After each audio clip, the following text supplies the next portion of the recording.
Hi guys, welcome to the channel. In today's video, I'm going to show you how you can fix this reel is unavailable on Instagram. So before getting into this video, must subscribe to our YouTube channel and click on the bell icon. So the first step you simply need to do is to open Play Store and you need to search for Instagram and update your Instagram application.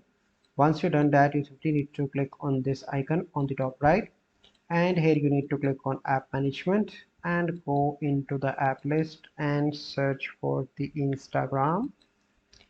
Here you need to click on storage and cache, and the first step you simply need to clear cache, and after that you need to clear storage, and then you need to allow all the permissions. Okay, and then you need to go back and open Instagram and go into the reel section, and after that your issue will be resolved. So I hope you find this video helpful. If you find this video helpful, must like this video, subscribe to our YouTube channel for future videos. We'll see you in the next video. Thank you. Have a good day.